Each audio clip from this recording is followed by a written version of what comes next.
Shark Tank India और L'Oreal Paris ला रहे हैं शार्क टैंक इंडिया के रजिस्ट्रेशन सबसे पहले भारत की महिलाओं के लिए। तो जाइए सोनी लिव ऐप पे रजिस्टर कीजिए because you are worth it. হাসির রাজা জ্ঞানের রাজা রসিক রাজা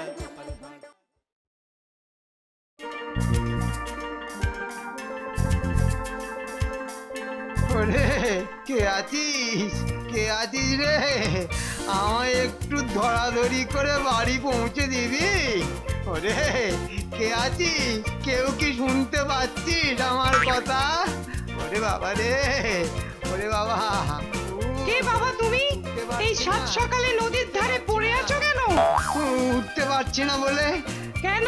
রাতে গাঁজার নেশাটা কি একটু বেশি হয়ে গিয়েছিল? এই কাকে কাকে কি বলছো তুমি?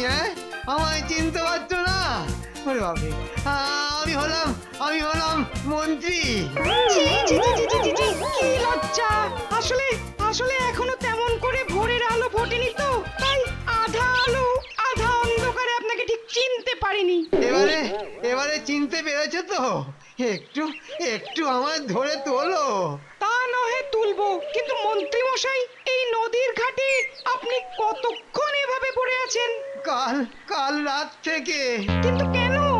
আর বলো না, রাতে ঘুম আসছিল না, তাই নদীর ধারে একটু বেড়াতে এসেছিলাম। বেশ পায়চারি করে বেড়াচ্ছি, হঠাৎ কাদায় পা হড়কে একেবারে পপার চ আর মমার চ, তাই তো? পাটা এমন মুচকে গেল যে সেই থেকে উঠে দাঁড়াতে পর্যন্ত পারছি না গো। না না না, তাহলে সমস্যা খুব গভীর। পাটা মনে হয় ভেঙেই গেছে। কিন্তু আমি তো আপনাকে বহন করে আপনার বাড়ি অব্দি নিয়ে যেতে পারবো না। আমি বরং কয়েকজন লোক ডেকে নিয়ে আসি। যা করবে তাড়াতাড়ি করো, লোকজন সব জেগে যাবার আগেই করো, বুঝেছো? ওরে বাবা রে, হয়ে গেল। যেখানে বাঘের ভয় সেখানেই সন্ধে হয়। বেটার ছেলে গোপাল ঠিক এসে হাজির হয়েছে। ওরে বাবা রে! একে গোপাল, এত ভোরে তুমি নদীর ঘাটে?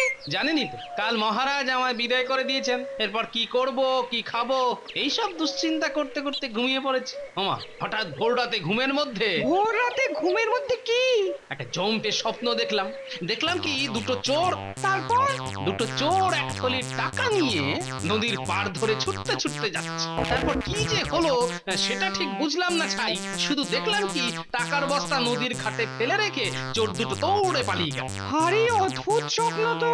পারবো না, তাহলে কি গোপাল সব কিছু জানতে পেরে গেছে? তোকে বলে ভোরের স্বপ্ন নাকি সত্যি হয়, তাই ভোর ভোর নদীর ঘাটে এলাম, যদি কপাল গুনে ওই টাকার থলিটা পাওয়া যায়। আরে মাটিতে শুয়ে আছে কি? ও আমাদের মন্ত্রী মশাই। শুনেছি মহাভারতে ভীষ্ম নাকি সরসজ্জা গ্রহণ করেছিলেন, তা মন্ত্রী মশাই এমন ভূমিসজ্জায় কেন? রাতে এখানে বেড়াতে এসে কাদায় পা পিছলে পড়ে গেছে। সে কি সারা রাত ধরে নদীর ধারে? তা উঠে বাড়ি যাননি কেন? কি করে যাবো? পড়ে গিয়ে পাটা এমন মুচ্ছে গেছে যে দাঁড়াতে পর্যন্ত পারছি না। মনে হচ্ছে ভেঙে গেছে, একদম দু টুকরো হয়ে গেছে। এ মা, দেখুন তো কি কাণ্ড! অমন কাজের পা আপনার পটাং করে ভেঙে গেল। তুমি কি একটু সাহায্য করবে গোপাল? কিভাবে সাহায্য করব? আমি তো আর বুদ্ধি নই যে ভাঙা পা জুড়ে দেবো। না না না না, ওসব করতে হবে না তোমায়। চলো না, দুজনে ধরাধরি করে মন্ত্রী মশাইকে বাড়ি অব্দি পৌঁছে দিয়ে আসি। এই কথা। হ্যাঁ, সেটা খুব পারবো। হ্যাঁ, নিন, ধরুন। হ্যাঁ, আপনি ওদিকটা ধরুন, আমি এদিকটা। কি লাগছে রে বাবা? এইটুকু লাগা তো সহ্য করতেই হবে মন্ত্রী মশাই, না হলে এর থেকে আরো বড় ব্যথা যখন পাবেন তখন হজম করবেন কি করে? আরো বড় ব্যথা? আরো বড় ব্যথা বলতে বেটা গোপাল নাপতে কি বোঝাতে চাইছে?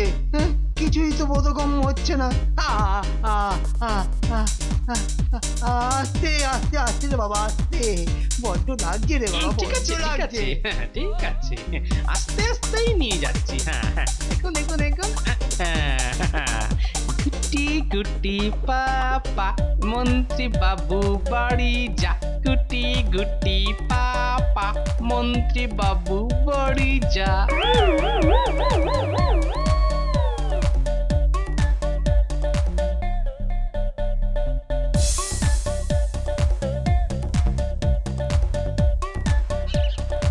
মহারাজ মহারাজ মহারাজ সর্বনাশ হয়ে গেছে মহারাজ।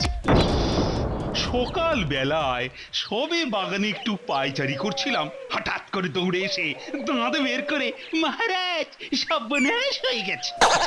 আচ্ছা, খারাপ খবর ছাড়া তোমরা কেউ কোনোদিন কি একটা ভালো খবরও দিতে পারো না? হ্যাঁ, অপরাধ নেবেন না মহারাজ, এই বাধ্য হই দৌড়ে এসেছি।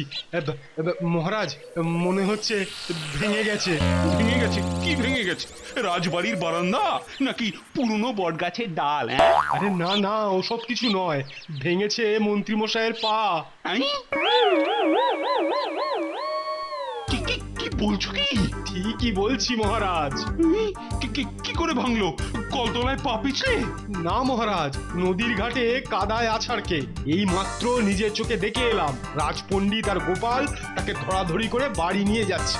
ওহ ভগবান, এবারে আমি পুরো পাগলা হয়ে যাব। কেন মহারাজ? আবার জিজ্ঞেস করছো কেন? ভোর রাতে খবর পেলাম সাহেবরা নাকি কাউকে কিছু না বলে কই বেপাত্তা হয়ে গেছে, আর সেই রাগে উজিরও তো ফিরে গেল। সে কি? হ্যাঁ, আর তুমি এখন এসে বলছো মন্ত্রী নাকি পা ভেঙেছে। একটু পরে কেউ আবার এসে অন্য কিছু বলে যাবে।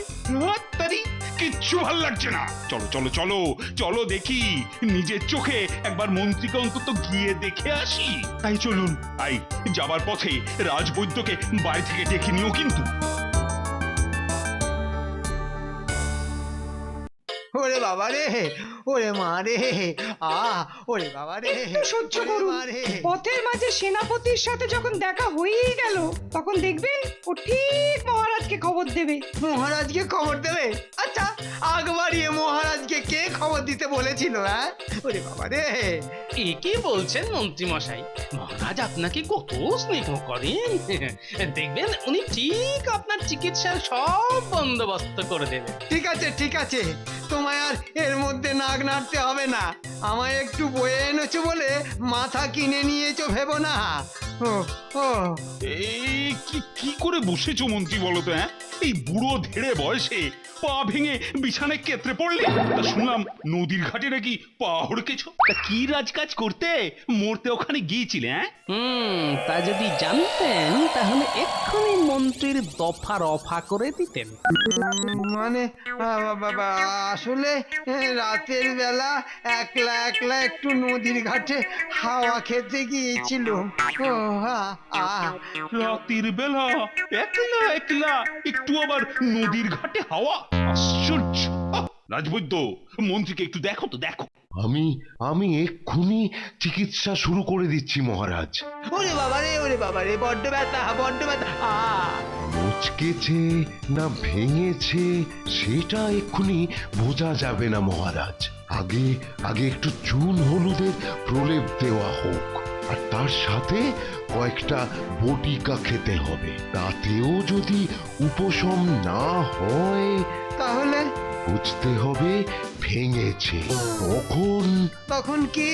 তখন একটা লাঠির সাথে পাটা বেঁধে রাখতে হবে। পুরো 2 মাস হাঁটা চলা সব বন্ধ, না হলে ভাঙা হাড় জোড়া লাগবে না।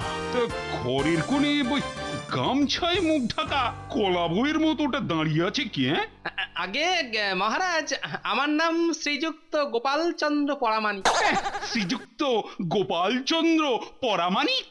তা দীক্ষেতা করে গামছায় আবার মুখ ঢেকে রাখা হয়েছে কেন? বারে, আপনি তো আমার মুখ আর দেখবেন না বলেছেন। কত যেন বাধ্য আমার, সব সময় যেন আমারই কথা নাকি সব সময় শুনে চলে। ঠিক আছে ঠিক আছে, আর সঙ্গের মতো দাঁড়িয়ে না থেকে মুখ থেকে গামছাটা সরাও না। তা তুমি এখন এখানে কেন? আমি আর গোপাল মিলেই তো মন্ত্রী মশাইকে সে নদীর ঘাট থেকে বহন করে নিয়ে এলাম। বাবা, গোপাল আবার মন্ত্রীকে বয়ে নিয়ে এলো? এ তো দেখছি জলে ভাসে শিলা।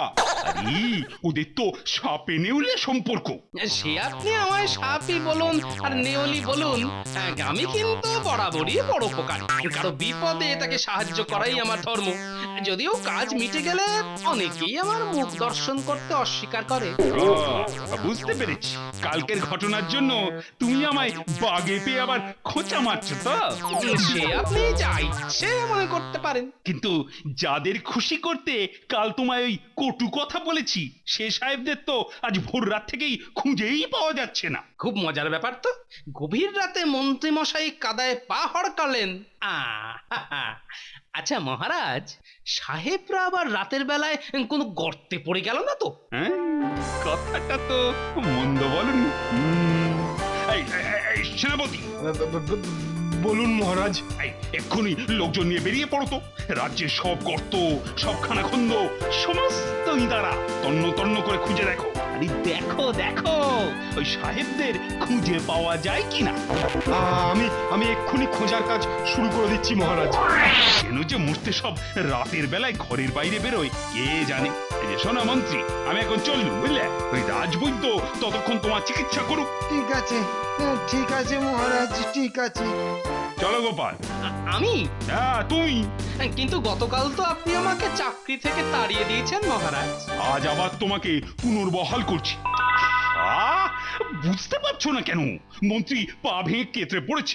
সে তো দেখতেই পাচ্ছি, 2 মাসের আগে সেরে উঠবে বলে মনে হয় না। তাহলে তাহলে এখন তো ভাঁড়গিরির সাথে সাথে তোমাকেই তো মন্ত্রীর কাজকর্ম দেখতে হবে। আমি একাকি সবকিছু সামলাতে পারবো নাকি? ব্যাস হয়ে গেল। কি হয়ে গেল? আমার দফারফা হয়ে গেল। হ্যাঁ, তোমার দফা হয়ে গেল মানে? এরপরও জিজ্ঞেস করছেন কেন? বাবারে, আসলে উনি সারা জীবনের মতো ল্যাংড়া হয়ে যাবার ভয় পাচ্ছেন মহারাজ, তাই না মন্ত্রী মশাই? করেন কি একেবারে উঠে বসার চেষ্টা করবেন না। চলুন মহারাজ, রাজ্য পরিচালনার অনেক কাজ বাকি, সব সেরে ফেলতে হবে তো।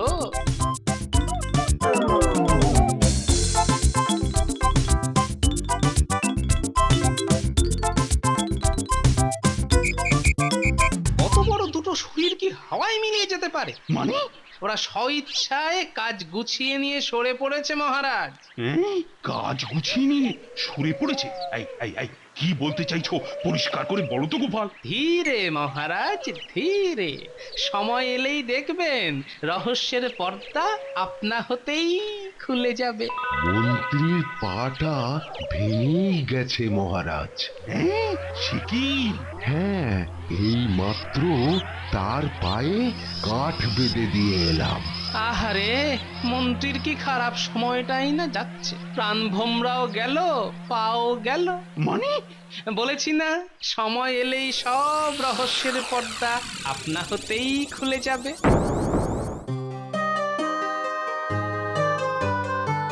বেটা সাহেবরা বলেছিল 1 মাস পর এসে 1 লাখের দ্বিগুণ 2 লাখ দিয়ে যাবে, কিন্তু আজ 1.5 মাস হতে চললো, দুজনের একজনও তো মুখ দেখালো না। বেটার টাকাটা মেরে দিয়ে চলে গেল না তো। কেমন আছেন মন্ত্রী মশাই? কেমন আছি দেখতে পাচ্ছ না? অন্ধ নাকি? আমার এখানে কেন এসেছো? মজা দেখতে, মজা দেখতে? আপনি অযথা আমার উপর রাগ করছেন। আমি রাজবৈদ্য, রাজার আদেশে আপনার চিকিৎসা করতে এসেছি। চিকিৎসা না ঘোড়ার ডিম? কারোর ওপর আর আমার কোনো ভরসা নেই। অমন রাজার জাতের ওপর ভরসা করলাম, তারা আমার মাথায় টুপি পরিয়ে ফর্সা হয়ে গেল, আর তুমি এসেছো ভরসা দিতে। কি সব আবল তাবল কথা বলছেন আপনি? রাজার জাত, ভরসা, এর মানে কি? কেন? সব মানে জেনে তুমি কি মানে বই লিখতে বসবে? কাউকে চাই না আমি, কাউকে আর বিশ্বাস করি না। দূর হও, দূর হয়ে যাও, দূর হয়ে যাও আমার সামনে থেকে, দূর হয়ে যাও। আই মন্ত্রী, কি পাগলামো শুরু করেছো? থামো থামো বলছি, বেশি বাড়াবাড়ি করলে কিন্তু একেবারে পাগলা গারদে পাঠিয়ে দেবো। এ তো নতুন এক ফ্যাচাং শুরু হলো। এতক্ষণ জিনিসপত্র ছুটছিল, আবার এখন কাঁদতে শুরু করেছে। আচ্ছা গোপাল, মন্ত্রী আবার পাগল হয়ে গেল না তো? না মহারাজ, ওসব কিছু নয়। আসলে রহস্যের পর্দা খুলতে শুরু করেছে তো। দাঁড়ান, আমি দেখছি। মন্ত্রীমশাই, সাহেবরা আর ফিরে এলো না তো?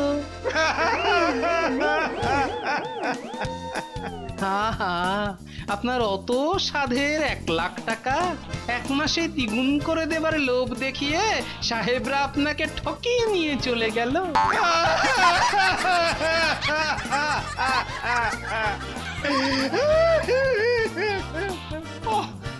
আরে এসব কি হচ্ছে? ও ভগবান, আরে আমার মাথায় তো কিছুই ঢুকছে না। আমি ঢুকিয়ে দিচ্ছি মহারাজ। আমাদের মন্ত্রীমশাই দ্বিগুণ হবার লোভে ওই সাহেবদের হাতে 1,00,000 টাকা তুলে দিয়েছিলেন, আর সেই টাকা নিয়ে সেই রাতেই সাহেবরা পগার পাত। এইবার সব কিছু বুঝতে পেরেছি। আচ্ছা, গোপনে সাহেবদের হাতে টাকা তুলে দিতেই মন্ত্রী গভীর রাতে নদীর ঘাটে গিয়েছে, আর সেখানেই কাদায় পা পিছলে। এই তো ঢাকা পর্দা কেমন খুলে যাচ্ছে। কিন্তু মন্ত্রী, এই 1,00,000 টাকা তুমি পেলে কোথায়? এত বেতন তো তুমি পাও না বাবা। সে কথা তো মন্ত্রীমশাই সাহেবদের বলেছেন। কি বলেছে সাহেবদের? বলেছেন দরকারকে বেতনে, মেরে দিই খেটনে। আচ্ছা, তার মানে নানান ছলে কৌশলে রাজকোষ থেকে টাকা সরায়। এই মন্ত্রী, এসব তুমি অস্বীকার করতে পারো? এই মুহূর্তে আমার রাজ্য থেকে তুমি দূর হয়ে যাও। কি করে যাব? আমার পা যে ভাঙা। হাঁটতে না পারলে গড়িয়ে যাবে। কিন্তু তোমার মতো বিশ্বাসঘাতককে আর এক মুহূর্ত এই রাজ্যে আমি থাকতে দেব না। শুধু ওকে তাড়িয়ে কি হবে মহারাজ? তাড়াতে হলে বিশ্বাসঘাতক ওই সাদা চামড়ার লোকগুলোকে তাড়া, না হলে ওরা এদেশের সব মন্ত্রী শান্তিদের হাত করে একদিন এই দেশটাকেই শেষ করে দেবে মহারাজ। ঠিক বলেছ। হ্যাঁ, এখনো সময় আছে মহারাজ, সতর্ক হন, না হলে ওদের হাতের ওই বণিকের মানদণ্ড একদিন শাসকের রাজদণ্ডে পরিণত হবে। ইতিহাস সেদিন কিন্তু আপনাদের মতো রাজপুরুষদের ক্ষমা করবে না। ঠিক বলেছ গোপাল, তুমি আমার চোখ খুলে দিয়েছো। ধন্য গোপাল, ধন্য তোমার দূরদর্শিতা। For more updates, subscribe to our channel, click the show links and enjoy watching the videos.